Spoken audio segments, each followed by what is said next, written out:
자, 오늘 말씀 함께 나누도록 하겠습니다.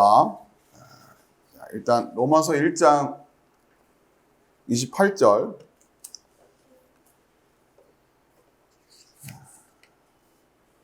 또한 그들이 마음에 하나님 두기를 싫어하며 하나님께서 그들을 그 상실한 마음대로 내버려 두사 합당하지 못한 일을 하게 하셨으니 카이 카도스 욱 에도키마산 그들이 인정하지 않았다라는 거죠. 톤데온 엑테인 앤 에피그노세이 그들이 그러니까 인식 안에서라고 해서 그러니까 마음에 하나님 두기를 싫어하며로 번역을 했는데 이 마음이라는 의미는 그러니까 인식이라는 뜻이에요. 그러니까 인식하는. 그러니까 좀 약간 단순히 마음에 뒀다라는 것보다 어떤 의미를 좀 더 가지고 있냐면은 지적인 이해라는 느낌이 더 많이 들어가 있는 겁니다. 그러니까 하나님에 대한 이해예요. 그렇죠? 하나님에 대한 이해, 또 그리고 지식 이런 것들이 그러니까 마음에 하나님 두지 않았다 이런 차원이 아니라 하나님을 알지 못한다라는 그런 의미로 그러니까 하나님 알기를 싫어한다는 얘기예요. 하나님 알기를 싫어한다. 그 알기를 싫어한다라는 것이 뭐 때문이냐면, 그러니까 하나님에 대해서 그들이 제가 이제 번역은 그들이 인정하였다, 인정하지 않았다. 이게 무슨 얘기냐면 어떤 제품이 제대로 됐는지 아닌지를 그러니까 인증 마크 받는다고 그러잖아요. 인증한다는. 인정하려면 어떤 테스트를 거쳐야 되는 거고, 그렇죠? 어떤 실험도 해보고 이런 것들처럼 우리가 하나님을 실험한다라는 표현이 좀 어색하지만 의미가 뭔지 잘 아셔야 된다는 거죠. 여기서 말하는 것은 내가 하나님을 안다고 말할 수 있을까 하는 부분, 그러면 내가 그 하나님에 대해서 올바른 태도를 취한다고 말할 수 있을까? 내가 이렇게 하는 게 맞나? 이런 것들을 갖다가 이렇게 두루두루 생각을 해봐야 된단 말이에요. 간단히 말해서 우리가 하나님께 기도하면 들어준다. 그렇죠? 소망이 있다. 이렇게 흔히들 그냥 생각하잖아요. 그러면 일본하고 한국하고 축구 시합을 해요. 일본에도 크리스찬이 있을 거고 한국에도 크리스찬이 있을 거 아닙니까? 그럼 같이 기도 시합하는 거예요, 그러면? 뭐 이런 거죠. 그렇죠? 우리가 기도했을 때 하나님이 내 응답 들어주신다라고 하는 걸 단순하게 그냥 하나님이 우리의 기도에 응답하시는 분 이렇게 생각하는데 조금만 생각해 보면 이런 상황이 되면 어떻게 되는 거지? 그렇죠? 해마다 수능이든 뭐 입시가 되면은 다들 기도도 하고 그럴 텐데 다행히 합격자 수보다 적은 분들이 기도를 하니까 하나님이 크게 고민 안 하셔도 되는 건가요? 해마다 합격하는 사람보다 늘 적게 기도를 해서 하나님 크게 고민 안 하시고 그런 건 아닐 거란 말이에요. 그러면 또 거꾸로 내가 열심히 기도해서 합격했다. 이건 말이 되나요? 이런 생각을 안 한다는 거예요. 그렇죠? 성경 보면 분명히 기도에 응답하시고 이런 말이 분명히 있으니까 우리가 그런 하나님에 대해서도 이해를 하고 있는데 그게 간단한 얘기가 아니잖아요. 그렇죠? 그러니까 그런 거예요, 지금. 그러니까 물론 이들은 하나님을 알지 못한다라고 하는 그러한 특징들을 먼저 더 이야기하고 있지만 우리가 안다고 하면서도 이런 부분에 대해서 우리가 엔 에피그노세이 우리 인식 안에서 하나님을 이해하려고 하지를 않는다라는 거예요. 그러려면 사실 생각보다 많은 수고가 필요하고 집중해서 하나님에 대해서 묵상하고 그래야 된단 말이에요. 근데 그러지를 않는다는 거죠. 그래서 인증을 안 해요. 하나님에 대해서 인증하려고 하지 않아요. 그때 그냥 생각나는 대로 얘기하고 하나님이 계시다고 하는 사람이나 없다고 하는 사람이나 마찬가지예요. 그렇죠? 없다고 하는 사람도 생각 없이 없다고 하고 그럼 있다고 말하는 사람은 뭐 생각을 깊이 하면서 그렇게 얘기하느냐? 그런 것도 아니에요. 또 가만히 들어보면. 그렇죠? 있다고 하는 사람이나 없다고 하는 사람이나 생각 잘 안 한다라는 거죠. 그러니까 마찬가지로 그것과 똑같은 단어를 쓰는 거죠. 그러자 그 아랫줄에 파레도켄 아우투스 호데오스 하나님께서 그들을 넘겨주셨다. 어디에? 에이스 아도키 몬눈 마음의 무가치한 마음. 그러니까 지금 앞에서는 그죠? 하나님 그들이 그 상실한 마음대로 우리가 이렇게 번역을 했는데 여기서 상실한이라는 표현은 여기서 아도키몬이에요. 아도키몬. 요 아도키몬이라는 단어가 그 위에 에도키마산이라는 단어와 어근이 같이 한단 말이에요. 그러니까 이제 하나님에 대해서 이제 인증이 안 되면은 안 된 것처럼 하나님이 이들을 인증을 안 하신단 말이에요.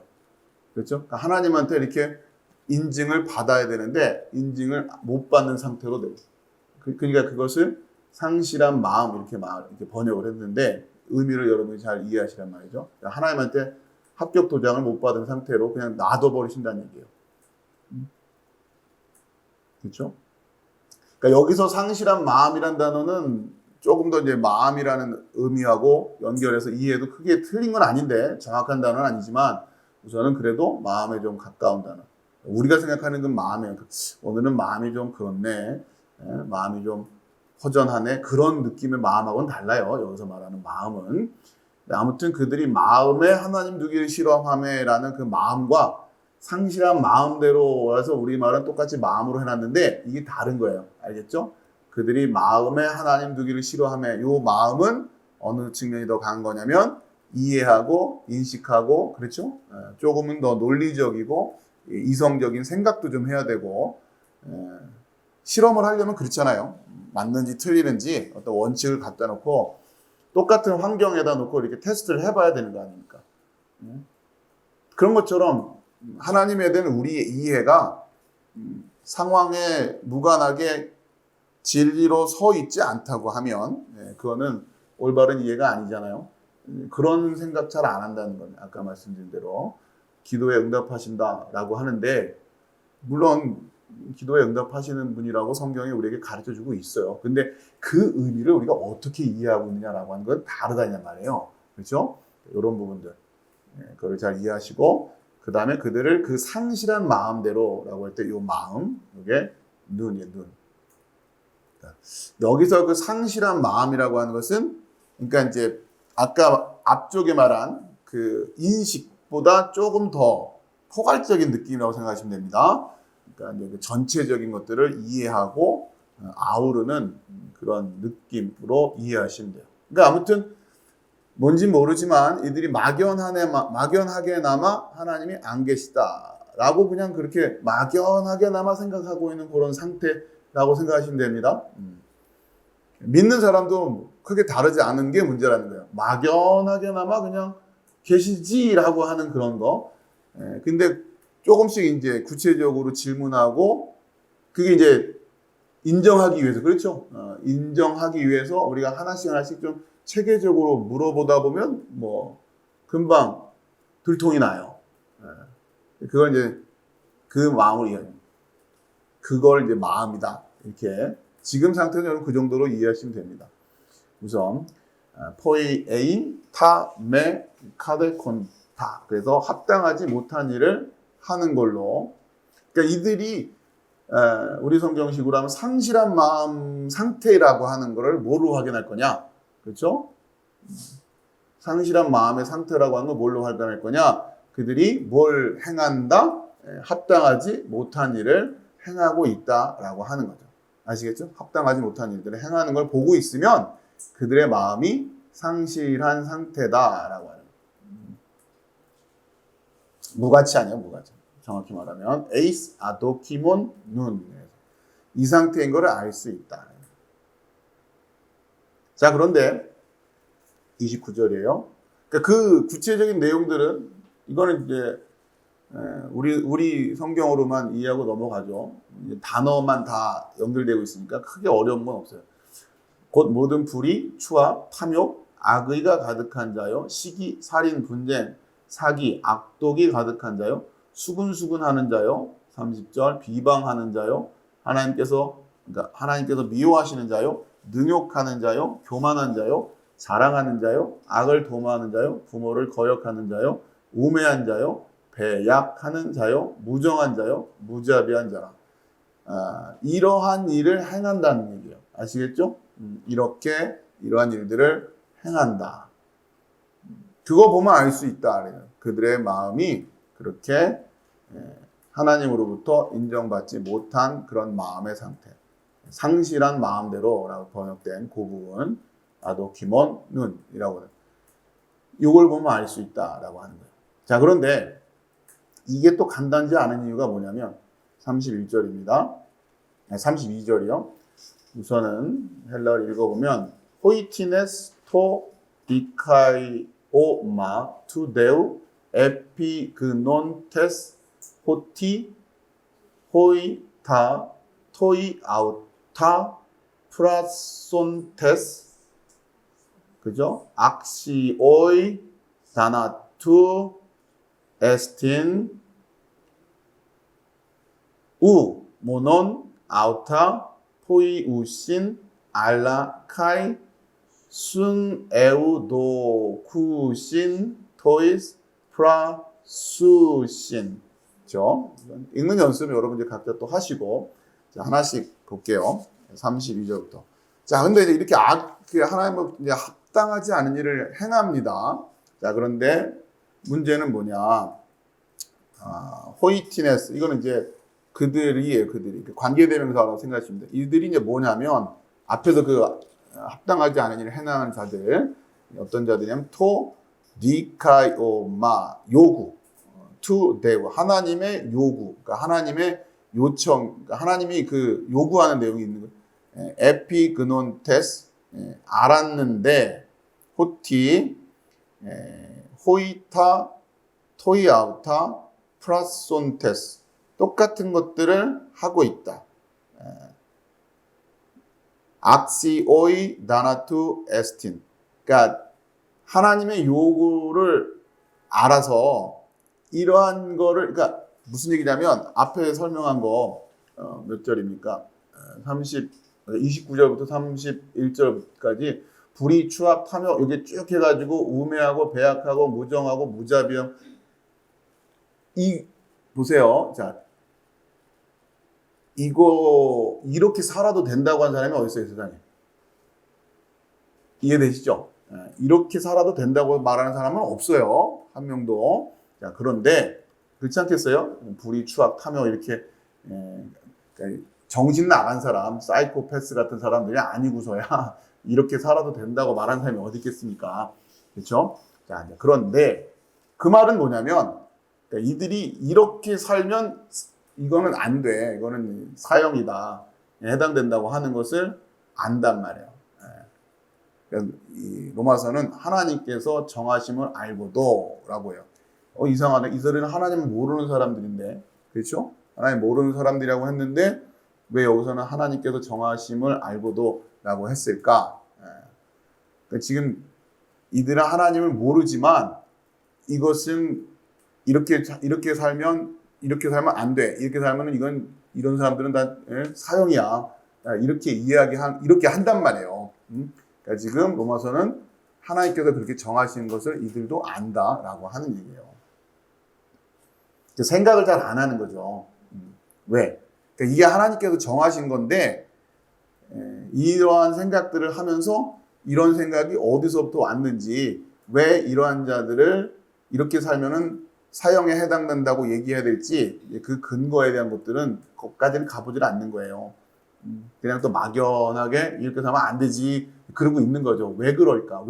왜 모든 인류가 이런 부분에 대해서 똑같이 이건 안 된다라고 생각하고 있을까? 그렇죠? 하나님을 진짜 모른다고 하면 어딘가는 이러고 살아야 될 거 아니에요. 이러고 살아도 되는 데가 있어야 될 거 아니에요. 근데 희한하게 이렇게 살면 안 된다고 한단 말이에요. 다들 생각은 그렇다는 얘기예요. 잘 들으세요. 이게 32절 좀 어려워요. 자, 그런데 자기들만 행할 뿐 아니라 또한 그런 일을 행하는 자들을 옳다 하느니라. 이게 문제인 거예요. 결론적으로 여러분이 이해하고 계셔야 되냐면 지금 32절까지 오기에 앞서서 어떤 상황이 전제되어 있냐면 진리가 거짓 것으로 바뀌어 있단 말이에요. 아시겠죠? 진리가 거짓 것으로 바뀌어 있는데 이들은 이런 생각하기는 이렇게 생각을 해요. 자, 그런데 문제는 이런 일을 행하는 자들을 옳다 얘기한단 말이에요. 이 말은 뭐예요? 하나님 보시기에 하나님 보시기에 이거는 불의, 추악, 탐욕, 악의, 시기, 살인, 분쟁 뭐 다 이건데 자기들은 어떻게 보여요? 괜찮은 걸로 보이는 거예요. 그러니 옳다고 한단 말이에요. 자, 그런데 그러면 이런 거죠. 여러분 그 사람에게도 가서 살인하는 거는 맞아요, 그러니까 살인해도 됩니까, 안 됩니까 물어보면 다 뭐라고 얘기한다? 안 돼요 라고 얘기한단 말이에요. 그런데 정작 이들은 뭘 하고 있다? 살인을 하고 있단 말이에요. 그런데 그 사람들이 뭐라고 그랬어요? 내가 언제 살인했어요? 이럴 거 아니에요. 그죠?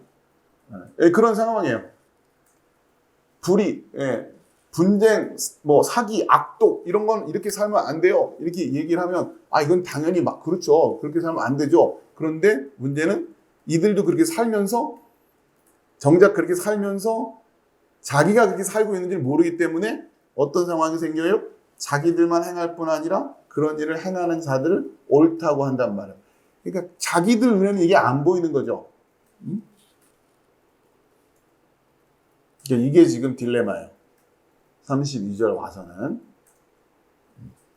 그걸 이해하실 수 있으면 됩니다.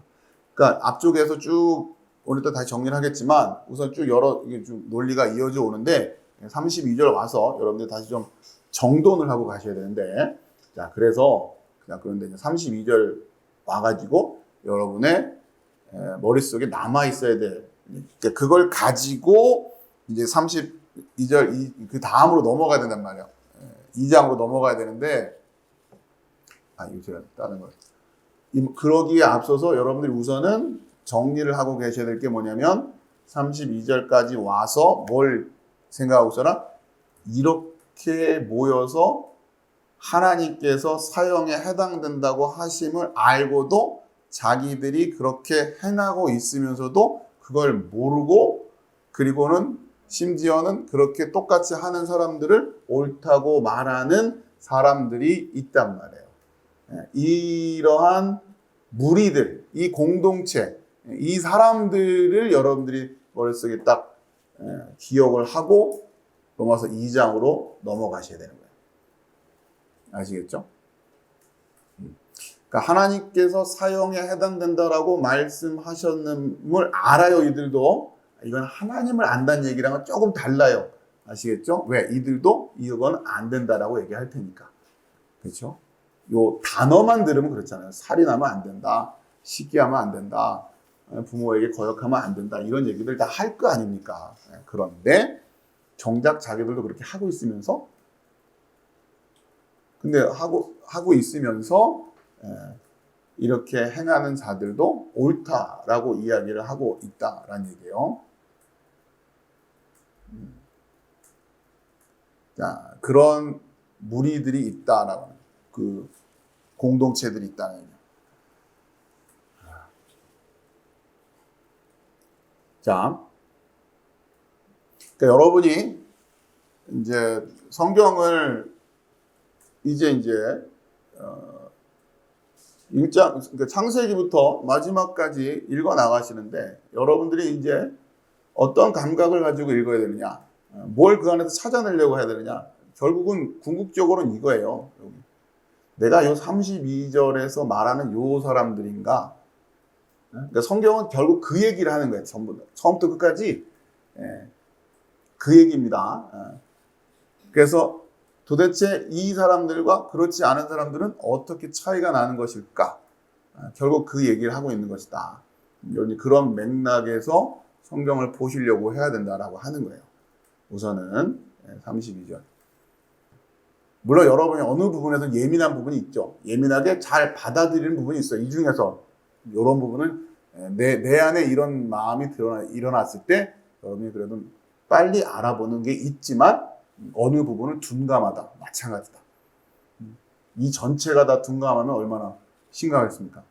한두 개 수준이어도 마찬가지다. 자, 근데 아무튼 문제는 이러한 상황임에도 불구하고 서로가 서로에게 격려해주면서 인정해주니까 문제인 거예요. 근데 그렇게 공동체를 만들었단 말이에요. 이 시대가 그래요. 사회가 그렇단 말이에요. 그러면서 어쩌라고 내 마음이지? 이러면서 이제 사람들끼리 모여 있는 거죠. 점점. 그죠? 생각해 보세요. 여러분 주변에 이런 거예요. 여러분 주변에 모든 모든 사람들이 어쩌라고 내 맘이지 하면서 살고 있고 그렇게 사는 게 수백 년이 지났어요. 그러면 이걸 알아볼까요?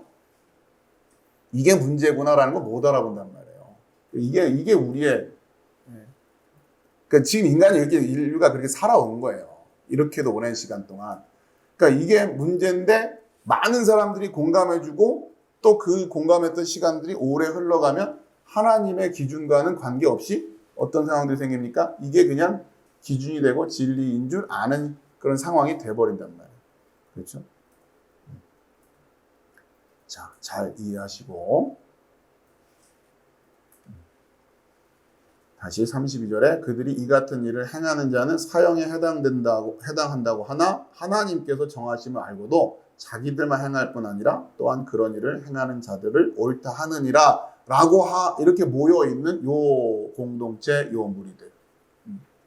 자, 결국 잘 이해하십시오. 성경은 처음부터 끝까지 주제가 뭐냐? 교회. 다 교회 얘기예요. 그러니까 이제부터 여러분들이 어떻게 마음을 가지셔야 되냐면 성경은 처음부터 끝까지 교회 이야기다. 자, 단 진짜 교회와 거짓 교회가 있을 뿐이다. 이렇게 구별하시면 됩니다. 이제부터는 모든 개념을 다 교회로 이해를 하세요. 교회. 사람들의 모임은 다 교회입니다.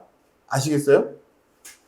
본인들이 교회라고 인정하고 안 하고의 문제가 아니라 다 교회라고요. 그런데 참된 교회가 있고 거짓 교회가 있는 거예요. 아시겠죠? 그러니까 우리 크리스찬들은 그런 관점으로 바라보시면 돼요. 사람들이 모여있다? 그건 다 뭐다? 교회다는 얘기예요. 가정도 마찬가지예요. 그 가정이 사람들이 모여있잖아요. 그럼 그 가정은 다 뭐다? 교회라고 생각하시면 됩니다. 그런데 그 가정이 참된 교회이냐 아니냐가 있는 거예요. 아시겠죠? 그 가정이 참된 교회라면 그 가정의 주인은 누가 되실 거예요? 하나님, 그렇죠? 하나님이 되실 거고 그 가정이 운영되는 원리는 뭘까요? 하나님의 법일 겁니다. 그렇죠? 가정의 모든 구성원들이 그것을 이해하고 있고 그 마음으로 살아가겠죠. 그게 안 된다고 하면 그 가정은 무슨 가정? 가짜 교회가 되는 거예요. 아시겠어요? 여러분이 앞으로 이렇게 이해해야 이 시대도 이해가 되고 성경이 우리에게 뭘 얘기하는지도 알 수 있는 거예요. 자, 우선은 그거를 여러분들이 2장을 넘어가기 앞서서 정리를 좀 해드릴게요. 자, 그리고 이제 이걸 다시 이제 우리가 이제 1장을 마무리하면서 여러분들이 흐름을 또 이제 복기를 한번 하셔야 되는데 이게 우리가 많이 지금 오다 보면 이제 길을 잃어버릴 수 있으니까 어디서 시작된 거냐면 로마서 1장의 기본된 주제가 왜 지금 이제 방금 전에 말씀드린 교회론과 관련된 것들을 다시 정리하면 이게 지금 이사야 1장과 연결되어 있었던 메시지였어요. 그렇죠? 다시 정리 좀 해봅시다. 이사야 1장. 일단 여러분 오늘 이사야 1장으로 가보세요. 정리를 좀 해드릴게요.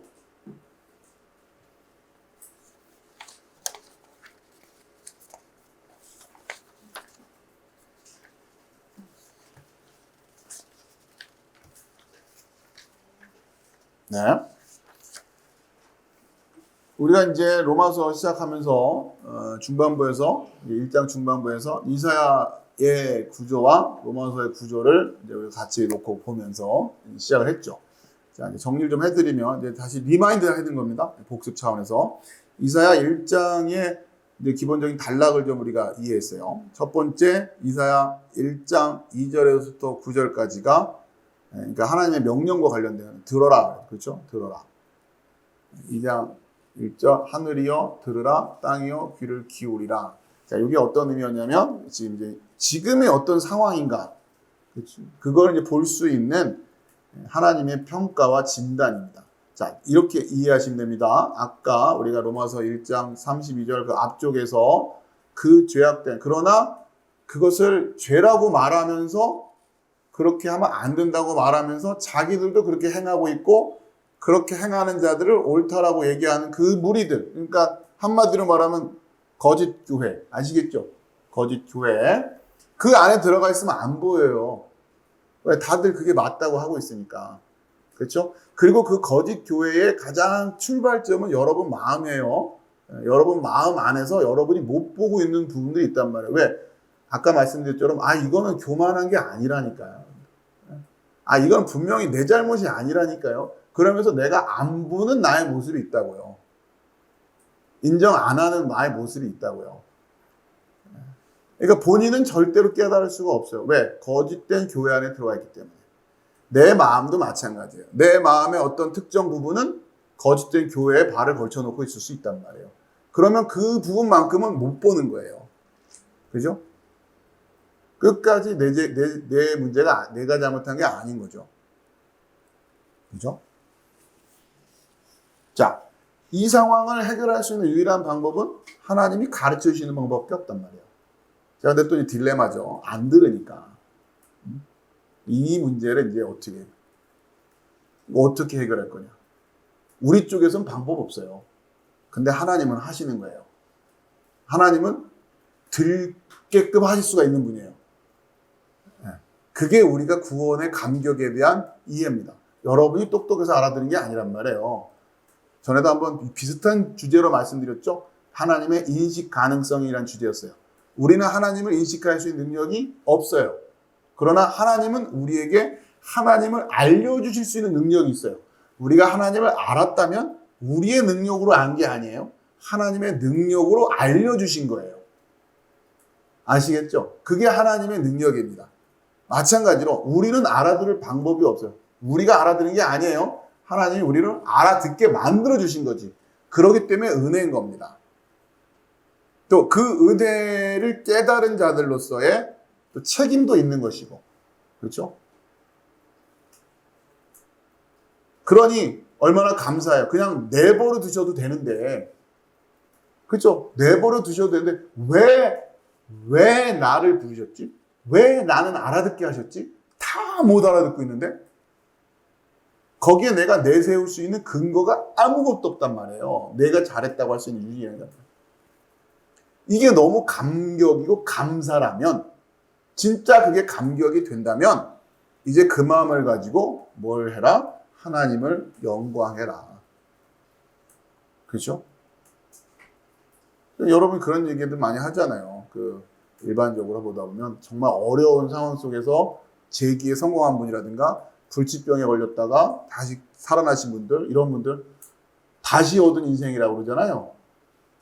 어차피 나는 죽었어야 될 목숨입니다. 어차피 나는 망했어야 될 목숨입니다. 이제 나는 내가 사는 게 아닙니다. 나는 이제 뭔가 의미 있는 일을 하면서 하겠습니다. 뭐니 그런 정도 얘기하잖아요. 똑같은 거죠. 우리가 거듭났다고 할 때에 이제 우리의 인생은 내게 아닌 거예요. 그죠? 내게 아니란 말이에요. 그런데 무슨 소망이 있냐고요. 그러니까 무슨 소망을 가지고 있냔 말이에요. 그러니까 내가 그런 생각을 안 한다. 그러니 그냥 상실한 마음에 내버려 둔다. 이렇게 되는 거예요. 아시겠죠? 자, 우선 그래서 하나님이 들어라 하시는데 정확히 말하면 우리는 알아들을 수 있는 마음이, 알아들을 수 있는 능력이 없고 하나님이 우리에게 듣게끔 하시는 거죠. 그러면서 하나님이 평가를 하십니다. 뭐라고 평가하시는 거예요? 지금 이런 상황이다. 이런 문제다. 이렇게 얘기해요. 전에 우리가 다 했던 거니까 다시 한번 개요적으로만 쭉 이해하고 이제 방향을 다시 정리하고 지금 가르려고 하는 거니까. 자, 그 다음에 이제 이사 1장 10절에서 또 17절을 한달라고 했죠. 이제 들어라와 더불어서 하나님의 가르침에 귀를 기울여라 이렇게 됐단 말이에요. 10절을 보면 여호와의 말씀을 들을지어다 하나님의 법에 귀를 기울일지어다. 그러니까 우리가 들었다고 하면 그 다음에 이제 우리가 들리기 시작해야 될 게 뭐예요? 하나님의 법이 들려야 되는 거예요. 처음에 들리는 거는 지금 상황에 대한 들음이죠. 그게 들려야 된단 말이에요. 아까 말씀드린 걸 다시 반복하면 나의 교만이 너 교만하다니까 하는 하나님의 말씀이 들려야 되는 거예요. 근데 인정을 안 한단 말이에요, 문제는. 그건 너 잘못이라니까. 문제가 너한테 있는 거야. 하나님은 그렇게 얘기를 하시는데 안 들어요. 그러니 문제가 해결이 안 되는 거죠. 끝까지. 그러면서 하나님을 들었다고 한단 말이에요. 그죠? 아직 아닌 거예요. 자, 그러면은 이제 그렇게 귀가 열린 사람들한테 하나님의 은혜로 다시 들려지는 게 뭐다? 그게 여호와의 율법이에요. 그렇죠? 그런데 이 율법은 귀가 닫혀 있었을 때도 아는 율법이었어요. 왜? 이렇게 행하는 자는 사망이다 라고 자기도 알고 있었던 그 얘기죠. 똑같이 율법이잖아요. 우리가 모세오경의 율법인 것처럼 이스라엘 백성들이 귀가 열리고 나서 다시 보면 또 그 율법이에요. 결국은 또 그 율법 보이는 거예요. 구약 내내 그러죠. 자, 근데 문제는 이제 그 귀가 열려서 하나님의 율법을 이제 진짜 그 귀가 열려서 듣기 시작하는 자들은 어디로 들어간다? 오라, 우리가 변론하자. 아시겠죠? 그 변론 과정을 통해서 우리의 죄된 모습들이 폭로되어지고, 그렇죠? 또 우리의 불능을 그 변론 과정에서 확인되어지는 거죠. 그렇죠? 그러니까 율법이 분명히 들려집니다. 다시 들려집니다. 자, 그러면 변론을 거치고 나면 그 율법을 들은 우리에게는 어떤 마음으로 그 율법을 반응해요? 그러고 보니 나는 이 율법의 기준으로 보니까 나는 죽어야 마땅하군요. 이렇게 가는 거지, 다시 한번 잘 지켜보겠습니다로 가는 게 아니란 말이에요. 그러면 아직 못 알아듣는 거죠. 그렇죠? 제대로 귀가 열려서 하나님의 율법을 들은 사람은 반드시 무슨 반응을? 내가 이 율법을 이제 다시 보니 나는 사망이군요. 이렇게 되는 거예요. 그럼 어떻게 하냐? 그러니까 그러면서 하나님 어떻게 해요로 가는 거죠? 하나님 어떻게 해요? 그게 율법을 제대로 알아들은 사람들의 반응이어야 된다고 하는 겁니다. 그때 이제 하나님의 구원의 방법이 귀에 들려오기 시작하는 게 또 내가 그리스도를 준비했다. 간단히 말하면, 그렇죠? 이해되시죠? 조식적으로 이해하셔야 되니까 표현들은 좀 이제 투박하게 이해하더라도 이해하세요. 세밀하게 표현하려면 또 막 길어지니까. 그러면 이제 그 다음에 하나님이 그래서 내가 뭘 준비했다? 그리스도를 준비했다. 그러니까 들리기 시작하겠죠. 근데 이게 안 들리는 사람은 어떻게 한다? 계속 율법 지키겠다고 한단 말이에요. 그죠? 근데 이게 이제 율법의 구조를 정확히 이해하지 못했기 때문이다. 로마서식으로 얘기하면 하나님을 인식하지 않는 거예요. 율법을 이해를 못했어요. 그 율법의 그 내적 모순의 구조는 여러분들 계속 이야기를 안 했어요. 대표적인 게 외부적인 구조로서 성막의 구조 말씀드렸어요. 번제단으로 시작된다고 하는 거 잘 이해하십시오. 지금 이제 한마디 한마디 드리면서 지금 이제 요약을 하는 거잖아요. 여러분들 지금 다들 잘 알아듣시는 것 같아서 다들 끄떡떡 하시는 거 보니까 공부들 열심히 하셨네요. 이거 하나 이해하기가 만만치 않은 거죠. 성막의 구조 자체가 율법의 내적인 모순을 이야기하고 있다. 이해하시는 거예요. 그러니까 이거를 그 율법이 이제 들린 사람만 보여요. 안 그러면 이제 뭐 하나님이 이렇게 해라라고 명령하셨다고 들렸으니 가서 명령대로 순종하려고 할 게 아니었어요. 그렇죠? 그 의미를 이해 못하고 청개구리 마냥, 그렇죠? 냇가에 묻어. 그건 또 되게 말을 잘 듣는지. 끝까지 청개구리는 청개구리예요. 못 알아듣는 거예요. 못 알아듣는 거. 답답하게도. 자, 그 구조의 모순으로 번제단으로 시작된다. 길이 두 개가 아니다. 늘 번제단부터 출발한다. 이 의미가 뭔지. 자, 그 다음에 율법의 또 이제 그 내적인 모순의 구조 자체가 어떤 모습을 가지고 있냐면 A, B, C를 행해라. 그쵸? 이게 율법이잖아요. A, B, C를 해라. 근데 실패하면, 못하면 1, 2, 3을 해라. 이렇게 지금 이게 율법의 구조예요. 어차피 율법을 못 지키는 사람들한테 요거 안 되면 요거 해라. 말이 이상하지 않아요? 그러면 그 1, 2, 3은 할 수 있고요. 근데 요걸 할 수 있다고 생각한다고요. 아시겠죠? 거짓말 하지 마라. 뭐 하지 마라. 뭐 하지 말아라. 부정한 거 만지지 말아라. 막 이게 율법이셨잖아요. 만약에 혹시라도 부정한 거 만졌거든. 혹시 거짓말 했거든. 요거 해라. 그러면 거짓말하고 부정한 거 만진 다음에는 뭐 하려고 해요? 밑에 거 한단 말이에요. 그러면서 해결됐다 생각하는 거예요. 이게 율법이 가지고 있는 자체 모순의 구조란 말이에요. 그러니까 율법은 결국 율법으로 해결할 수밖에 없는데 우리의 문제는 율법을 지켜낼 수가 없잖아요. 그렇기 때문에 하나님이 뭐 어떤 말씀하세요? 뭔 재물을 바쳐라 그러시는데 아무거나 갖다 바치라 그래요?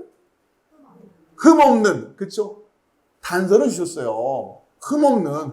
자기 눈에 흠 없으면 되나? 그렇잖아요. 그리고서는 자기 눈에 보고서는 요만한 양이면 흠이 없는 것 같은데 이러고선 가서 바치고서는 흠없는 양 바쳤습니다 이런다니까. 하나님 계속 뭐라고 말씀하실까요? 그게 네 눈에나 흠이 없지. 너희들이 내 취향을 알아? 내 이 취향을 알아. 내가 흠없다고 말하는 게 어느 수준인지는 아나. 그러니까 이런 생각을 안 한다는 거예요. 그리고는 그러니까 그게 지금 이스라엘이 율법을 지켰다라고 하는 내내 그렇게 이어지고 있는 것 같단 말이에요.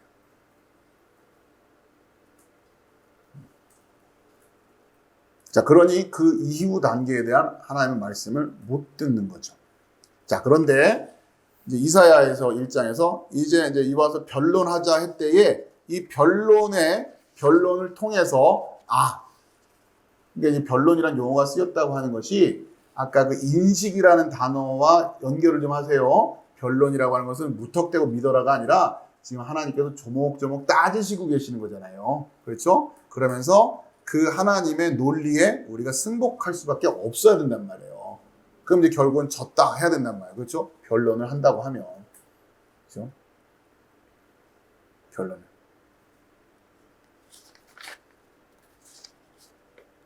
자, 그래서 이사야 1장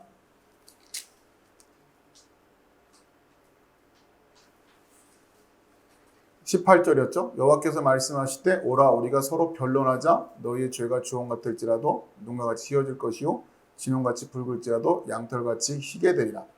그러니까 우리가 변론하고 나면 이게 되는 겁니다.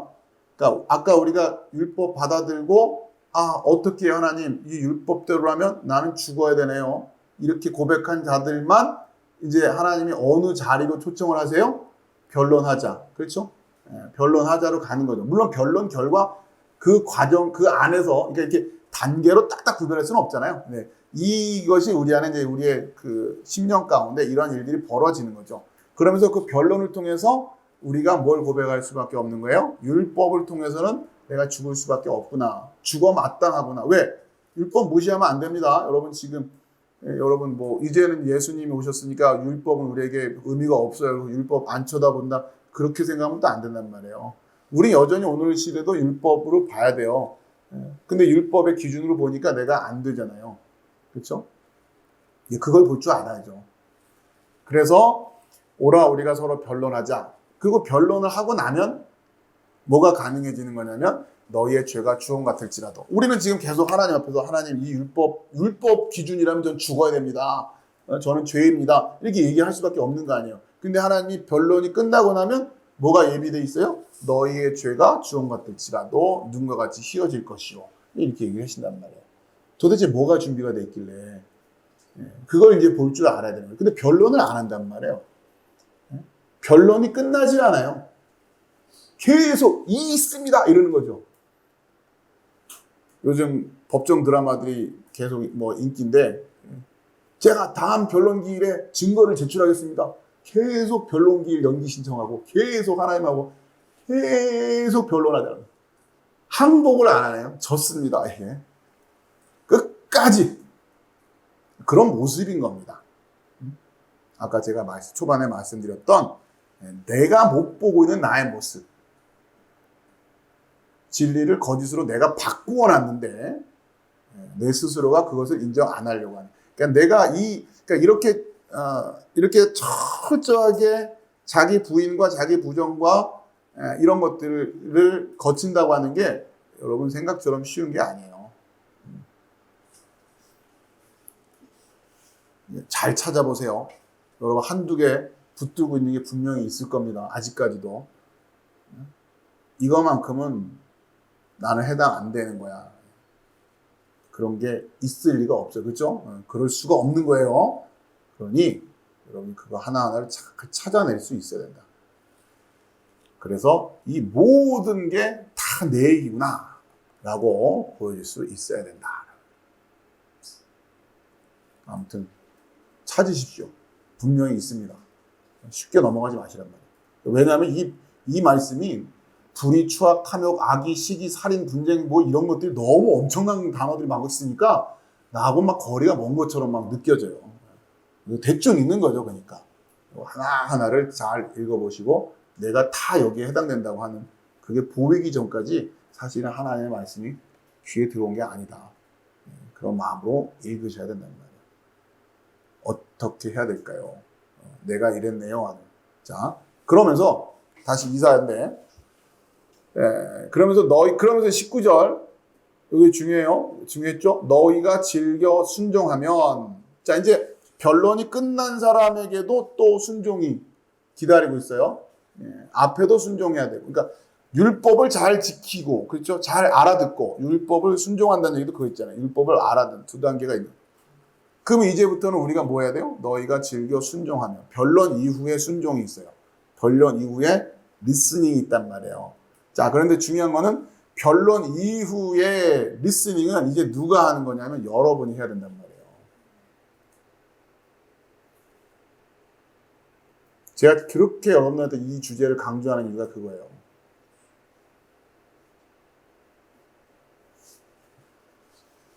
그래서 여러분 그게 안 된 거예요.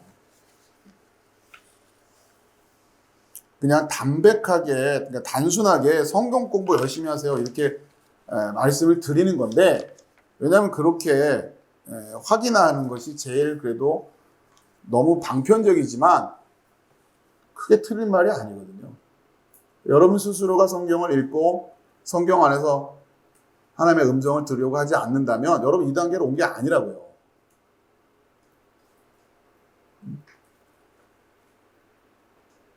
자, 전에 설명드린 도식을 다시 정리를 해드릴게요. 전에 다 보신 거니까 편하게 보시면 돼요. 자, 먼저는 우리에게 율법이 주어지죠. 그러니까 율법을 들어라 그런단 말이에요. 그렇죠? 순종하라고 번역을 많이 했어요. 율법을 주시고 율법을 순종해라. 그런데 사실은 쉐마 들어라 라는 얘기였어요. 그렇죠? 율법을 잘 들으면 어떤 상황이 됩니까? 그렇죠? 그러니까 그 율법을 잘 들은 상태에서 이제 율법을 잘 들은 이들이 변론하자. 그렇죠? 변론하자. 함께 지금 이 부분에 대해서 우리가 토론하자 얘기하시는 거예요. 쉬운 말로. 그러면서 신실하던 성읍이 어떻게 창기가 됐냐. 이런 이야기로 시작하면서 결국 이 변론을 통해서 우리는 뭘 고백할 수밖에 없다? 우리의 죄를 고백할 수밖에 없다라고 하는 거예요. 그럴 때 하나님의 구원의 방법이 나오는 거죠. 그때 이제 우리에게는 이 변론 이후에 요 이제 단계가 이렇게 나눠지는데 이때 이후에 우리에게 그리스도가 우리에게 주어진다라고 하는 것, 그리스도께서 계시다고 하는 것, 우리를 대속해 주실 분이시고 우리를 중보해 주실 분이 계시다고 하는 것, 그렇죠? 그러면서 이제 이 변론 이후에 우리가 예수 그리스도, 그러니까 예수 그리스도. 근데 이제 이 그리스도가 구약 시대는 어떻게 우리에게, 그러니까 구약 시대는 예언으로 준비되어 있는 거고, 그렇죠? 이사야를 통해서 예언으로 준비되어 있는 거고, 이분이 신약 때는 진짜 오신 거고, 아시겠죠? 그러니 구약 시대는 어쩔 수 없이 믿음으로 바라볼 수밖에 없는 거예요. 그렇죠? 그래서 믿음으로 구원이에요. 그렇죠? 이걸 이해한 사람들. 근데 구약에는 하나님이 약속으로만 주셨어요. 장차 내가 이런 아들을 보낼 거다라고 장차 하셨기 때문에 예를 들면 이사야를 받아들인 사람들 입장에서는 이 메시아를 기다리는 수로밖에 없잖아요. 요 상태에서 기다리는 거예요. 이분이 오셔서 우리의 죄를 대신할 것이고 어떤 구체적인 방식일지는 잘 모르지만 이사야에서 예언되어 있는 수준으로만 이해할 수밖에 없는 거죠. 그러나 이들은 뭘 고백하고 있는 거예요? 그리스도께서 나의 죄를 대속하실 것이다. 그렇지 않고는 해결될 수가 없다. 그게 우리의 믿음하고 뭐가 달라요? 똑같은 믿음이잖아요. 그러니 구약도 믿음으로 구원받는 거예요. 어떤 자들에게만 이 결국 이 복음의 메시지가 들리겠어요? 네, 변론한 자, 이 결과에 자기의 죄를 고백한 자들만. 그렇죠? 이걸 정확히 이해하시란 말이에요. 그래서 구약도 똑같이 믿음으로 구원이 되는 겁니다. 아시겠죠? 그럼 이사야 이전에는 어떨까요? 한번 생각해 보세요. 그러니까 이사야 때문은 더 선명하게 우리에게 약속을 주신 거죠. 그런데 예를 들어 모세 때는 어떨까요? 그만큼 쉽지 않은 거예요. 그때 여러분이 모세 당시 때에 이 율법을 그렇게 귀 기울여 알아들은 사람이 몇이나 있을까? 그렇죠? 성경은 우리에게 좀 희미하게 보여주고 있지만 분명히 있긴 있겠죠. 이해되세요? 무슨 말씀인지? 근데 대부분이 어떻게 했을까요? 그거 받아들고 지키겠다고 달려갔겠죠. 뭘 안 하니까? 생각을 안 하는 거예요. 로마서에서 말하는 것처럼 에피그노스. 인식하려고 하지 않아요. 시험해 보진 않는단 말이에요. 왜 그랬을까요? 똑같은 거예요. 거기도 제사장이 이렇게 하라고 시키면 하는 게 그냥 옆집 아저씨가 하니까 따라하고. 그 당시에 태어났으면 여러분도 그렇게 하는 거 아니에요? 여러분의 무슨 재주가 있다고 그 당시에 태어났는데 아닙니다. 예수 그리스도를 믿어야 구원입니다. 그럴 거예요. 그러면 운 좋게 이때 태어났으니까 구원받는 거예요? 그런 게 아니라고요. 그러니까 여러분이 오늘날 이 시대에 성경 안 읽고 성경으로 연구 안 하는 사람은 그 시대에 태어났다면 똑같이 그렇게 살 사람인 거고. 왜? 그런 여러분의 영적 상태이기 때문에. 그 시대에 하나님을 묵상하면서 율법을 받아들고 묵상한 사람들 중에 물론 그렇게 형식적으로는 하면서 살았겠죠. 다 그런 문화 속에 있으니까 그 자체를 거부한다는 게 중요한 게 아니라 그렇게 그냥 했겠지만 그의 심령 안에는 늘 뭐가 있는 거예요? 이거로는 안 되는데. 분명히 하나님의 구원의 방법이 있을 터인데. 그리고 선명하게 예언되어 있지는 않지만 하나님을 이해하고 있었다면, 하나님을 알고 있었다면, 그 하나님의 은혜를 알고 있었다면, 우리를 출애굽을 통해서 이렇게 구원하시기로 생각하시던 하나님이라면 분명히 우리의 이 연약함에 대해서 하나님의 방법을 가지고 계시지 않을까 상상을 하는 겁니다. 뭔가 그런 묵상이 되지 않았을까요? 그 시대라 할지라도 나는 잘 모르지만 희미하지만 하나님은 아실 거야. 나는 그 방법에 의지를 해야 될 수밖에 없는데 지금 안타까운 마음으로 그렇죠? 이 말씀을 전해주는 예언자도 없고 선명하게 나에게 전해주는 천사도 없고 그렇다고 내 귀에 속 시원하게 들리진 않지만 그 갈급한 마음으로 무엇인지는 모르겠지만 분명히 하나님이 준비하신 그 구원의 길이 있을 거야. 왜? 이거 가지고는 안 되니까. 이 율법 가지고는 안 되는 걸 너무나 잘 알고 있기 때문에. 왜? 하나님의 말씀을 너무 잘 들은 거죠. 흠없는 양을 바치라고 했기 때문에 아는 거예요. 내 눈으로 아무리 씻기고 닦고 해봐야 내 수준에서 흠이 없는 거지. 이게 하나님 수는 아무리 제사장이 와서 오케이 통과 한다고 되겠어요? 제사장은 사람 아니에요? 그러니까 그게 안 보이는 거죠. 만약에 이 생각을 안 한다면 제사장이 오케이 했으니까 된 거야 이런단 말이에요. 마찬가지예요. 오늘날도 목사가 맞다가 하면 그냥 맞는 거고 그런 수준으로 신앙생활을 하니 구약시대나 지금이나 사실 그 영적인 상태는 똑같은 거란 말이에요. 그러니 얼마나 은혜의 시대를 살고 있습니까 우리가. 그때 생각하면 여러분 생각해 모세 당시에 모세 시대 때에 이 말씀을 놓고 그 예언과 계시의 말씀을 사모했던 그 심령으로 여러분이 그 사람이 이 성경을 들고 있다 생각해 보세요. 이게 얼마나 감격스럽겠냐고. 야, 이 신비가 맞아. 내가 고민했던 게 여기 다 적혀 있네. 야, 그러면 그렇지. 여러분이 그런 마음으로 성경을 읽지 않으니까, 그런 마음으로 이 성경을 태하지 않으니까 그냥 이게 마치 어떤 종교 행위처럼 신앙의 의무처럼 막 앞에서 닥달을 하니까 하긴 해야 되겠는데 등 떠밀려 가면서 이래서 될 일이냐고요 이게. 그렇다는 자체가 뭐냐? 아직 들은 게 아닌 거예요. 저는 그렇게 생각을 해요. 그럴 수가 없단 말이에요. 이게 정말 들렸다면, 이게 무슨 의미인 줄 알았다면 그럴 수가 없는 거예요. 적어도 하나님에 대해서 좀 진지하다면 그럴 수가 없는 거예요. 그렇게 성경 말씀에도요, 무지한 상태에 있으면도 아무런 문제를 못 느낄 수가 없는 겁니다. 제가 말씀드리죠. 여러분의 개개인의 삶의 상황들이 녹록지 않다는 것을 잘 알고, 시간 한번 내기 만만치 않다는 것도 알고, 또 육신의 연약함도 있고, 피곤하기도 하고, 왜 모르겠어요? 그러나 다시 한번 정직하게 돌아보자고요. 내가 정말 하나님을 알고자 하는 마음이 있었는가?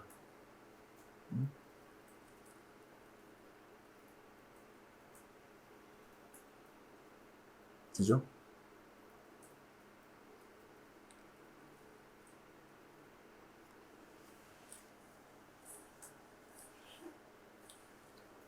여러분 한 분 한 분이 여러분의 시간들을 잘 정돈하시고 정리하시고 하나님 말씀 앞에 서는 그 시간을 감격으로 생각하면서 그 은혜를 사모하셔야 된다라고 하는 겁니다. 그러지 않고는 이게 성취되고 있는 게 아니기 때문에 그래요. 자, 그걸 잘 이해하시고, 자, 다시 좀 더 이어갈게요. 자, 그래서 이제 이 그리스도를 통해서 변론하자 하고서는 이제 왔는데, 자, 이제 하나 우리가 더 잘 알아야 될 게 뭐냐면, 그리스도로 말미암아 우리에게, 그러니까 이 그리스도께서 우리를 대속해 주신다라고 하는, 그러니까 우리의 죄의 문제, 율법으로는 해결될 수 없는 이 문제를, 그러니까 그 율법으로 말미암은 우리의 죄의 모습들을 그리스도께서 대속해 주신다고 까는 것까지는 이제 이해가 됐는데, 여기까지는 많은 성도들이 이해를 합니다. 이 교리에 대해서는 이해를 하고 있는데, 이제 심각하게 간과하고 있는 것이 뭐냐면, 이분이 우리에게 뭘 주세요? 새 계명을 주신단 말이에요. 이걸 놓치고 있는 게 문제라는 거예요. 그래서 이 그리스도께서 율법을 변론하고 그리스도까지 세워진 이후에 이제 이 단계에 우리에게 새 계명이 법으로 주어지죠. 그러니 이 새 계명을 우리가 이제 뭐 해야 돼요? 또 순종해야 돼요. 들어야 되는 거예요. 이 율법을 들어야 했던 것처럼. 자, 그런데 이제 이게 지금 예수님께서 오셔가지고 우리에게 새 계명을 주노니 하고서 복음서는 이렇게까지 이해됐어요. 여기까지가 지금 우리가 주신 거란 말이에요. 근데 이제 로마서에서 앞으로 계속 나오겠지만 이게 지금 사도 바울을 통한 로마서에서는 자, 이 새 계명을 앞으로 순종해 가는 것과 율법과의 차이를, 율법은 이제 이 율법은 어디다 새겨서 주셨어요? 돌에다가. 그렇죠? 돌판에 새겨주신 거고, 그런데 뭐라고 얘기하면 이 새 계명은 이제 우리에게 어디에? 이 마음에 새겨진다는, 그렇죠? 마음에 새겨지는 거 아닙니까? 그러니 구약 시대는 모세가 돌판에 새겨와서 모세가, 물론 이것도 잘 보세요. 누구나 볼 수 있게 돌판에 새기라는 거예요. 아시겠죠? 여러분 읽은 기억나세요? 누구나 볼 수 있게. 근데 누구나 보지 않고 다 누구만 읽고 있어요? 제사장만 읽고서는 이런 일이 안 되는 거예요. 누구나, 하나님의 뜻은 누구나 볼 수 있게. 그러면 제사장한테 물어보라는 얘기예요? 아니면 자기가 직접 가서 보라는 얘기예요? 근데 어쨌든 구약시대는 돌판을 통해서 제사장들이 전하는 모습이 됐어요. 그러니까 하나님은 변함이 없어요. 변함이 없다고.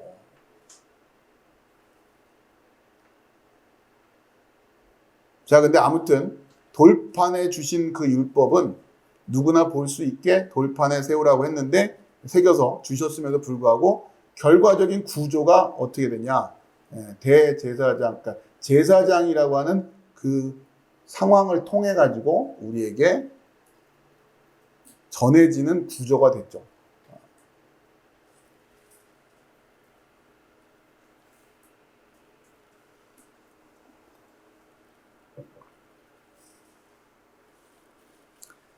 자, 그러면 새 법은 어디에 주어졌어요, 이제?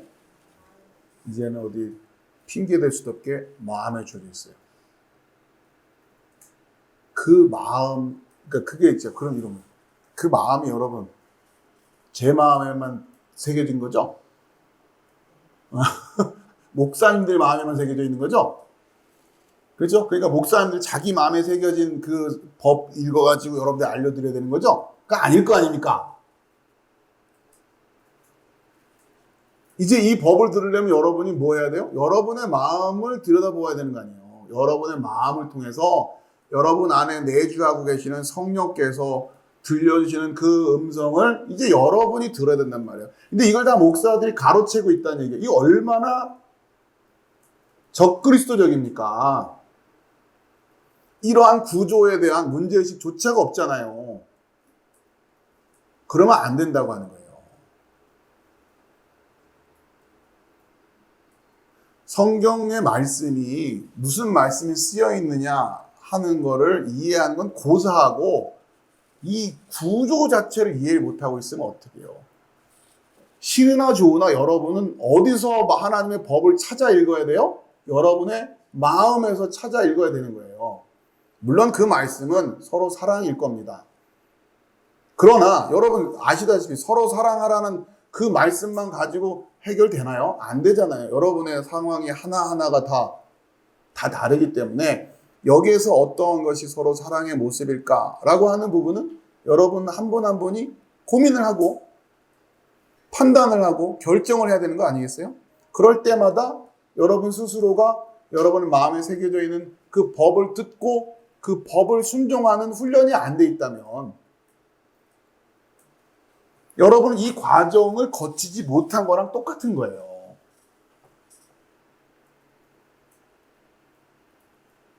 그러니까 어떻게든 해결해야 되는 거예요, 이거는.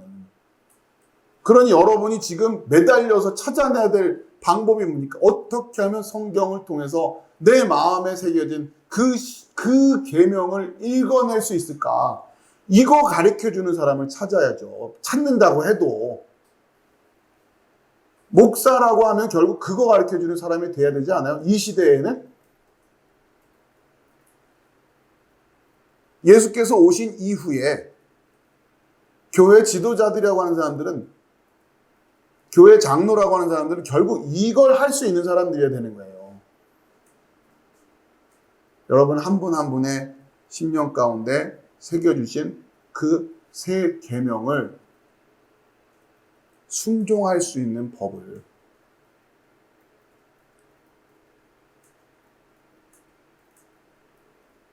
자, 그런데 교회가 하나 될 수 있는 이유가 뭐냐? 각자가 자기 마음을 읽고 있는데 이유는 똑같은 거죠. 너무 단순한 거 아니에요? 여러분 안에 새겨져 있는 법은 다 누구의 법? 예수 그리스도의 법. 서로 사랑하라는 법일 것이고 그걸 읽고 해석해 주는 분도 누구? 한 성령이실 테니 교회는 자연스럽게 하나 될 수밖에 없는 거예요. 구체적인 모습은 달라 보일지 몰라도 결국은 그렇게 하나 될 수밖에 없다. 그러나 훈련이 필요하죠. 그렇죠? 또 겸손하게 훈련 받아야 되고 교회 안에 그러한 가르치는 자로 서 있는 자들이 분명히 있어야 되고 그렇게 성숙하게 하나님의 음성을 알아들을 수 있는 법을 아는 자들, 성경을 해석하면서 성경 안에서 그때그때 하나님의 뜻을 발견하는 법이 무엇인지를 어떻게 그것을 확인할 수 있는지 그걸 가르치는 자들이 서 있어야 되는 거예요.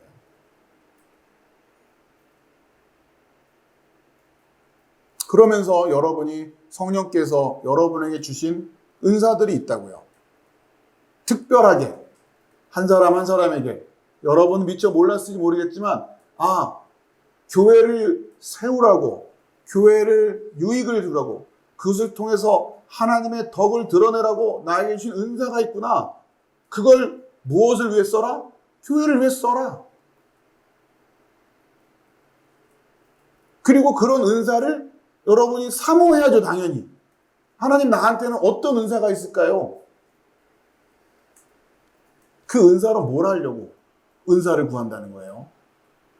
그러니까 서로 사랑하고 싶어서 은사를 구하는 거란 말이에요. 여러분 어떤 은사를 구하고 싶어요?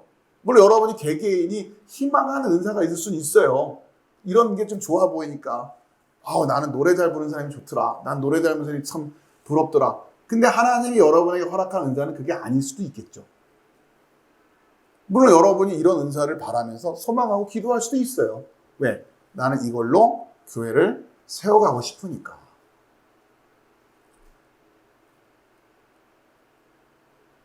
그러면서 우리가 이제 성령의 은사가 무엇인지를 이해하게 되고, 거기에 대한 또 지식이 필요한 거니까 공부도 해야 되고, 그 성령의 은사라고 하는 것이 결국 우리의 마음 안에 있는 하나님의 법을 통해서 발현되는 것이다 보니 정말 성숙한 모습으로 정확하게 분별해내지 않고는 쉽지 않단 말이에요.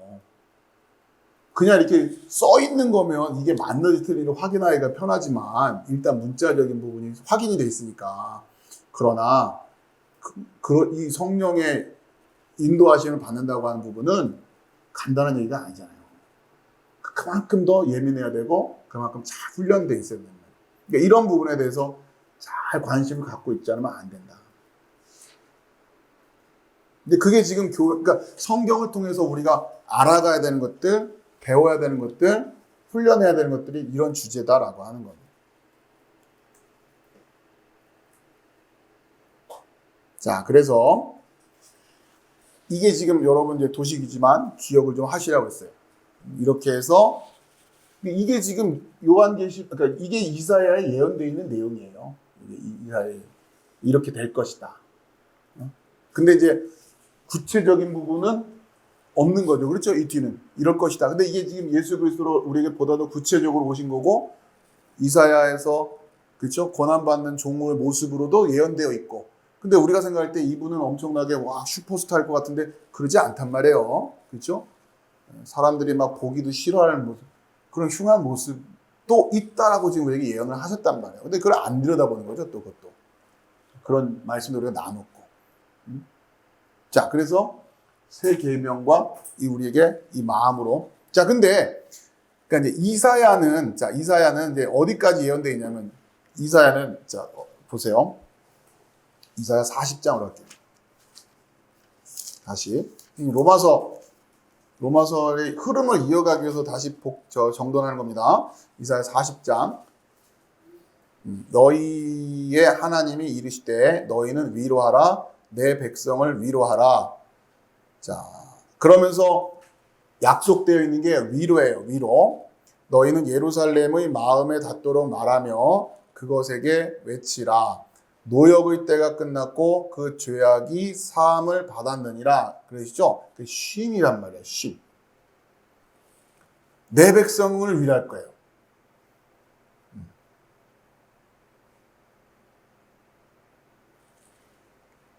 자, 그런데 여러분에게 지금 이걸 딱 봤을 때 그 노역의 때가 끝났고 죄악이 사함을 받고, 그러니까 그런데 모든 쉼과 이런 것들이 지금 완전히 이 뒤쪽에 나오는 것처럼 우리에게는 완벽하게 지금 이게 회복이 안 돼 있단 말이에요. 지금 시점에서 보면, 그러니까 그리스도는 오셨는데, 그렇죠? 그리스도는 오셨는데 아직 여기서 얘기하는, 그렇죠? 사자들이 어린 양과 뛰놀고 막 이런 것까지는 아니잖아요, 지금. 그렇죠? 이건 또 뭐지? 이건 언제지? 예. 이걸 막 혼합해서, 그러니까 이걸 동시간적으로 이해해버리면 곤란하죠. 전에 한번 말씀드렸죠? 그러니까 이러면서 이사야의 예언은 이렇게 해서 이 왕이 오실 거다라고 하는, 이 왕이 그 백성을 위로할 것이다. 쉼을 줄 것이다. 이 왕이 오실 것이다.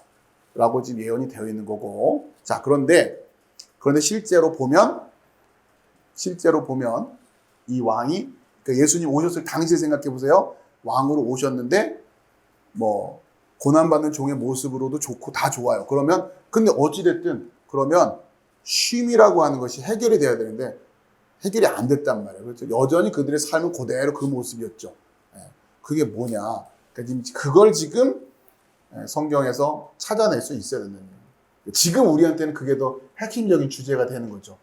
그러면서 중요한 것이 뭐냐? 여기에 대한 고민이 그 시대에 계속 이어지고 있는 거예요. 그러니까 예수님을 그리스도로 인정하기까지는 됐는데, 그리스도를 인정한 것까지는 됐는데, 신약 시대에. 그런데 지금 이 회복, 왕의 통치, 그렇죠? 이 그리스도의 통치, 그래서 모든 이 악한 세력들을 물리치고 내 발 앞에 꿇게 하고, 이런 것들은 아직 성취가 안 돼 있단 말이에요. 이 뭐냐? 이런 부분들이 지금 그 당시에 가장 큰, 그러니까 예수를 그리스도로 고백한 이들에게는 또 이 문제가 남아 있는 거죠. 이건 뭐지? 아, 다 좋아. 이분이 그분이라고 하잔 말이야. 근데 분명히 노역의 때가 끝났고 이런 말은 지금 이건 뭐냐? 이거에 대한 이들이 고민이 있는 거죠. 뭘 하는 거예요? 아까 얘기했던 에피그노스, 생각하는 거예요. 이게 뭘까? 분명히 이렇게 말씀을 하셨는데 왜 지금 이 상황에 우리가 보기에 아직도 여전히 악이 존재하고 여전히 하나님의 백성들이 쉬지 못하고 있고 이게 또 뭘까? 자, 그러면서 사도 바울이 이야기하는 그 이후에 사도 바울을 통해서 로마서 이후에 이야기되는 핵심적인 주제가 그 교회라는 거죠. 아, 하나님의 백성을 부르시고 계신 거구나. 왕은 다 준비됐어요. 지금이라도 예수님 다시 오시면 그냥 심판이에요. 근데 하나님 지금 뭐하고 계시다고요? 백성들을 한 명이라도 더 구원하시려고 기다리고 계시는 거란 말이에요. 부르시고 계시다고요. 계속 외치고 계시다고요. 정신 좀 차리라고.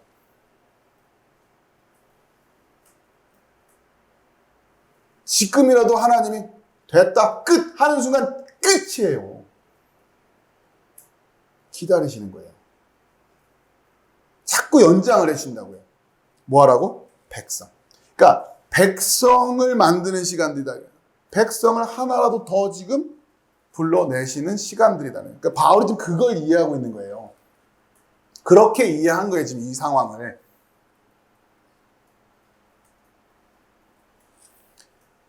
그러니까 결국 이 위로의 성취는 반드시 이루어질 텐데 그 공백 기간, 지연되고 있는 듯한 이 시간들을 재림의 지연이라고 그랬죠. 초대교회의 가장 큰 신학적인 주제가 출발이 예수님의 재림이 지연되고 있는 거였습니다. 금방 올 것처럼 하시고 올라갔는데 안 오시니까 이 세대가 지나가기 전에 막 이렇게 말씀하셨는데도 한 세대가 다 지나간 것 같은데 안 오시고 막 이런 것들이 지금 초대교회의 가장 큰 문제였죠. 다른 건 고민할 거 없어요. 이들은 뭐 기다리고만 있으면 되잖아요. 근데 지금 그게 지연되다 보니 이제 뭐 하기 시작해요? 생각하기 시작한 거죠.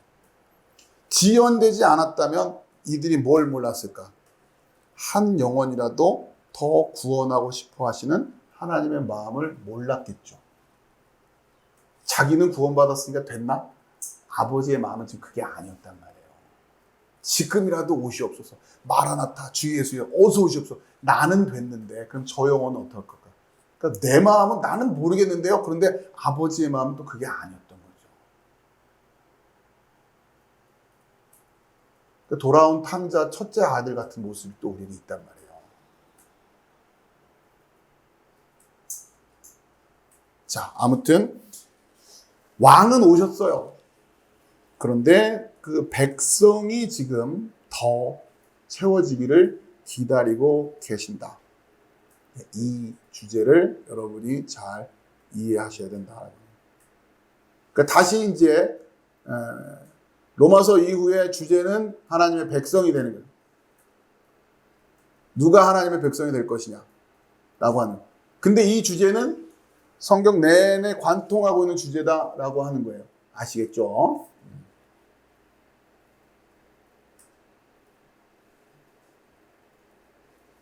자, 그렇게 지금 여러분은 교회라는 관점을 가지고 이해하시고 참된 교회와 거짓된 교회, 결국 두 종류밖에 없는 겁니다. 이 세상은 참된 교회와 거짓된 교회. 본인들은 뭐 그렇게 생각 안 하겠지만 하나님은 그렇게 딱 정해 놓으셨단 말이에요. 네, 그러면서 그 거짓된 교회 안에 있는 자들을 참된 교회로 계속 부르시고 계시는 거죠. 그 과정에서 구원받은 우리가, 잘 보세요. 구원받은 우리가 해야 할 일들이 무언가. 왜 나를 구원하셨고, 물론 여러분 한 분 한 분을 천하보다 귀하게 여기셨기 때문에 하나님 여러분 구원하셨어요. 그런데 마찬가지로 지금도 여전히 흑암 가운데 있는 그 하나님의 백성도 하나님은 귀하게 여기신단 말이에요. 그들을 위한 구원의 방편으로 여러분이 구원받았고 여러분 한 분 한 분의 구원으로 끝나는 것이 아니라 여러분으로 말미암아 그들에게도 구원의 빛이 가야 된다고 하는 거죠. 그걸 어떤 식으로 할 거냐? 여러분이 그 하나님의 말씀을 듣고 이제 그 뜻을 깨달은 자들이 이제 하나님의 말씀을 들으면서 여러분 한 분 한 분에게 계획되어 있는 인생을 살아내면 되는 거예요. 교회가 돼서. 그건 제가 정해주는 게 아니라고요. 뭐 때마다 모여가지고 무슨 행사를 치른다고 교회가 서가는 게 아니라고요. 이제 여러분이 그렇게 하는 거예요. 누구도 도와줄 수가 없어요. 이제는 어떻게 보면. 여러분이 하셔야 돼요. 반드시 그럴 수 있는 위치까지 성장하셔야 돼요. 어른이 되셔서 여러분이 하실 수 있어야 돼요. 물론 과정은 도와드릴 거예요. 그러니까 여러분의 지금 신앙의 목표가 뭐냐. 구원받았다고. 이제 교회에 처음 발을 디딘 사람들의 똑같은 목표가 뭐가 되냐. 다 그게 돼야 되는 거예요. 교회 오니까 다 그 생각만 하고 있어. 그래야 된단 말이에요. 어떻게 하면 내가 하나님의 말씀을 온전히 깨닫고 내 인생 속에 계획하고 계신 이제 아무도 누구도 가르칠 수 없어요. 돌판에 쓰는 수시 이런 수준으로 주어진 게 아니란 말이에요. 싫든 좋든 여러분이 능력이 되든 안 되든 여러분이 음성 듣고 가시는 방법밖에 없다고요. 누가 여러분의 마음속에 새겨지는 법을 읽어줄 거예요. 제가 어떻게 여러분의 마음에 새겨지는 법을 읽어드립니까? 목사님들 만나고 뭐 예언 기도 받고 뭐 이런 게 아니라고요. 네?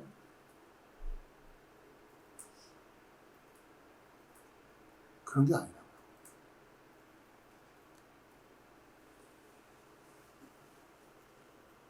여러분이 정말 애쓰고요. 그게 우리가 참된 교회 안에 들어와 있다라고 하는 하나의 또 표징이 되는 거죠. 내가 참된 교회 안에 있는가 아닌가를 뭘로 확인할 거냐? 여러 표징이 있는데, 그렇죠? 이런 것들을 알고 있느냐? 복음이 뭔지를 알고 있느냐? 나의 이런 율법과의 관계가 뭔지를 아느냐? 하나님의 계획이 뭔지를 아느냐? 참된 교회와 거짓된 교회라 이런 것들을 지식적으로 분별하고 교리적으로 이해하고 있는 것도 굉장히 중요한 표징 중에 하나인데 가장 기본적이고도 어떻게 보면 가장 난해하다고 할 수 있는 표징이 뭐냐? 여러분 한 분 한 분이 하나님의 음성을 듣는 거예요. 듣고 순종해야죠. 그건 누구도 해줄 수 있는 게 아니란 말이에요. 그 의미를 잘 이해하셔라. 그래서 여러분 한 분 한 분이 시급하게 해결하고자 하는 소망 중에 하나가 바로 성경을 통해서 하나님의 뜻을 분별하고 여러분 상황에 맞는 그 음성을 듣고 여러분이 하나님의 새로운 계명, 서로 사랑이라고 하는 대원칙에 입각해서 여러분이 살아갈 수 있는 그 하나하나의 발걸음을 여러분이 살아낼 수 있어야 된다. 그게 여러분에게 확보되어 있어야 된다. 단순히 성경 열심히 뭐 이런 차원의 이야기가 아니라고 하는 것을 여러분이 잘 이해하시고 이 틀이 여러분에게 세워져 있어야 된다. 그래서 제가 여러분에게 그렇게 간곡하게 당부드리고 때로는 책망도 하고 하면서 체근을 해가면서 여러분 이것을 심령으로 깨닫기를 바라는 거예요. 이거 말고 내가 하나님의 거듭난 자녀로서 백성이다라고 하는 것을 확인한 대체할 수 있어요. 없어요. 없어.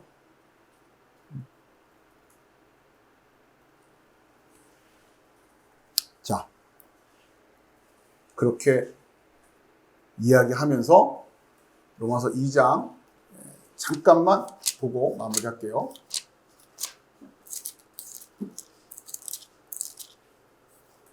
근데 이제 문제는 그 1장의 주제는 뭐였어요?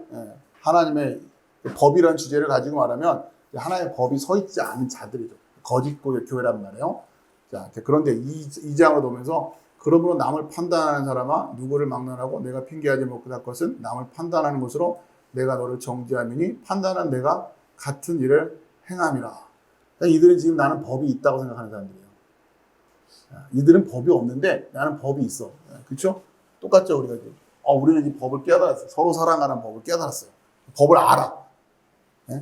근데 다르지 않다. 법을 가지고만 있으면 뭐하냐. 그렇죠? 법을 가지고만 있으면 뭐할 거냐. 그게 이제 2장의 주된 주제 중에 하나입니다. 그게 13절이죠. 하나님 앞에서는 율법을 듣는 자가 의인이 아니요 오직 율법을 행하는 자라야 의롭다 하심을 얻으리니. 법을 가지고 있다고 해결되는 게 아니다. 여기서 또 율법을 행한다라는 것에 또 잘못 생각해가지고 또 이상하게 빠져가는 순간 자꾸 또 쳇바퀴가 되는데, 그건 이제 앞으로 가면서 해결하도록 하고, 그죠? 우리가 법을 가지고 있다고 하는, 법을 행해야 되는데, 여러분 이제 그 법을 어떻게 행할 거냔 말이에요. 여러분 마음 안에 새겨진 법을 읽을 수 있는 방법이 여러분에게 없으면 여러분은 하고 싶어도 못하는 거예요. 아시겠어요? 그러니 성경이 우리에게 얼마나 귀중한 은혜의 방편이면서도 얼마나 많은 크리스찬들이 이걸 무시하고 있고 이 의미가 뭔지도 모르고 그냥 뭐 통독을 했다 뭐 이런 수준에서 지금 문화가 그렇게 만들어져 있으니까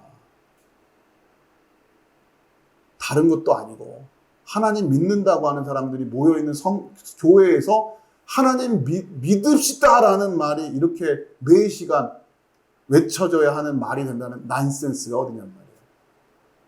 하나님 말씀 들읍시다라는 말이 외쳐지는.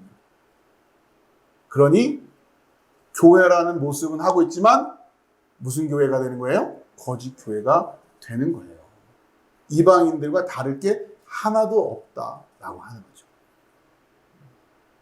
이 의미를 잘 이해하시고 여러분에게 하나님의 말씀을 직접 들어가는 것이 이게 고된 것이 아니라 고역이 아니라 기쁨이 되고 구원의 감격이 될 수 있는 은혜가 되시기를 주의 이름으로 축원합니다. 기도하겠습니다.